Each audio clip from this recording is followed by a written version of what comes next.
You know, some people say to me, well, the arts, they're important, but social services are where my heart is, and other things, animals, water, you name it, they're all very worthy goals.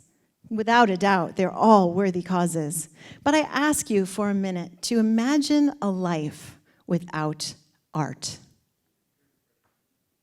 There would be photo albums filled with nothing. There would be empty galleries where no art hangs. There would be speakeasies without bands playing. And there would be theaters without plays. Oh, but wait, in this artless world, this artless, thank goodness, imaginary world, there are no theaters at all. So this is why I've dedicated my life to creating theater, because theater is a way for us to share our social service, is that we actually remind each other what it is to be human. In this day and age, when we're all isolated behind screens, one of the most important things we can do is gather together. We can see a story on stage, and we can see ourselves in it. And through that, we learn more about ourselves, and we learn more about each other. And we discuss it, and we make dialogue, and we debate, and we have arguments. And through that, we learn more about what it is to be a member of society.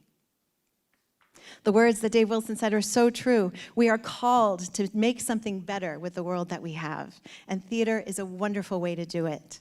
And we have moved so many in this room, and so many in our audiences, from the elderly gentleman who sat in the front row of It's a Wonderful Life, bawling his eyes out, and struggled on his cane to stand up at the end so that he could give the actors the standing ovation he wished to give them, to show them how much they had moved his heart.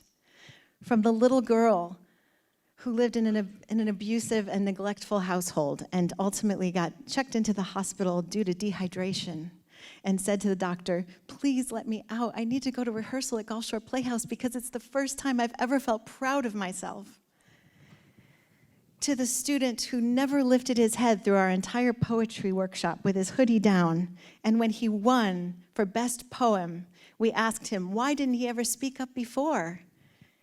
He said, I failed every test I've ever taken, and no one ever told me that I could do something, that I could create something, that I could self-express. And this is what the arts can do for all of us. I'm thankful to the woman who told me that the city should be paying us because of the service that we do every year for Naples. That was wonderful. But I ask you tonight, we're not raising money for the Capital Campaign. If you're interested in leaving a cultural legacy, I would be happy to come and talk to you. But tonight, in order for us to be successful tomorrow, we need to be sustainable today. And I ask for your help.